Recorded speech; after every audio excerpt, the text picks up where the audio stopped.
सामीन मुकर्रम, रसूल अनवर सल्लल्लाहु अलैहि वसल्लम मुशरिकीन जे साम्हूं जॾहिं बि ऐलान तौहीद कयो, मुशरिकन खे कावड़ लॻी।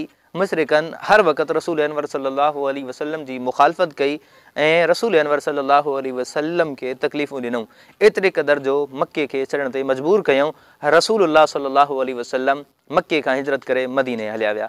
हाणे हिन वक़्तु उन्हीं मुशरिकन जी नस्ल जॾहिं उन्हनि जे शिरक खे रद्द कयो वञे थो, उन्हनि जी बिदात के, रसूमात के, उन्हनि जी ख़िराफ़ात के रद्द कयो वञे थो, त ही अची करे असांजे ख़िलाफ़ गार गंद करनि था, घटि वधि ॻाल्हाइनि था, लेकिन दलील सां रद्द मुशरिकीन मक्का वांगुरु नथा करे सघनि।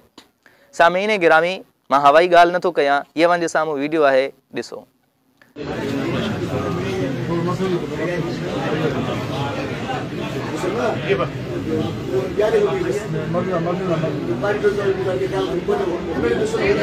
तव्हां वीडियो ॾिठी, हिन जे अंदरि कुझु ॾींहं क़बल फ़ौत थियण वारे हिकु पीर जे पोटे पंहिंजो पाण खे सजदो करायो ऐं सजदे करण वारनि खे पुठी ठपे गोया के शाबाश ॾिनी, चङो कमु करे रहिया आहियो। हाणे ग़ैर खे सजदे करण जो छा हुकुम आहे? हिननि जो मौलवी अब्दुल रहीम शर जो पुटु नूर नबी सिकंदरी पंहिंजी तकरीर में छा पियो चए, जाइज़ आहे या न, उन जी ज़ुबानी ॿुधो। साहबन चयो या रसूल अल्लाह, हे जानवर तव्हां खे सजदो कंदा, भला असां तव्हां खे सजदो कयूं? अल्लाह जे हबीब फरमायो, न न, सजदो न वहदहु ला शरीक के कयो वेंदो, मां बि उन जो बानो आहियां, तव्हां बि उन जा बाना आहियो। ॿुधी सॼो जेकॾहिं मां सजदे जो हुकुम कयां हा त उन्हनि औरतुनि खे कयां हा जेके पंहिंजे मुड़ुसनि खे सजदा कनि, बाक़ी न, सजदो सिर्फ़ु वहदहु ला शरीक के कयो वेंदो आहे। सामईन तव्हां ॿुधो, मौलवी साहब वाज़ेह चयो, जॾहिं सहाबा किराम रिज़वानुल्लाहि अलैहिम अजमाइन रसूल अनवर सल्लल्लाहु अलैहि वसल्लम खे अर्ज़ कयो, अल्लाह जा हबीबी जानवर तव्हां खे सजदो करनि था, छा असां बि कयूं?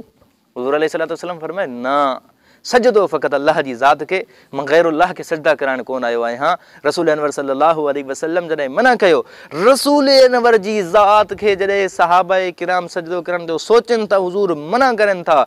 इमामुल अंबिया अलैहिस्सलातु वस्सलाम एतिरे कमालात जा मालिक हुजण जे बावजूद गैरुल्लाह के सजदे करण खां रोकनि था ऐं पाण खे बि सजदो नथा कराइण छॾनि। पोइ अॼु जो पीर जेको शिरक में गतल आहे, जंहिंजी सॼी ज़िंदगी शिरक ऐं बिदअत में गुज़री आहे, उहो पंहिंजे मुरीदनि खे चई करे या उन्हनि जे अमल ते राज़ी रही करे इन शिरक जी तरवीज करे रहियो आहे। ऐं जॾहिं असां मुखालफ़त कयूं था, पोइ इहे मुशरिक असांजे मथां कावड़ कनि था। यादि रखो, रसूल अनवर सल्लल्लाहु अलैहि वसल्लम मुशरिकीन मक्का जी कावड़ जी परवाह न कई, हुननि जो मुक़ाबिलो कयो हो। इंशा अल्लाहुल अज़ीज़ असां बि तौहीद जी दावत में तव्हांजी गारियुनि, तव्हांजी कावड़ जी परवाह कए बग़ैर इंशा अल्लाहुल अज़ीज़ परचाज कंदा रहंदासीं।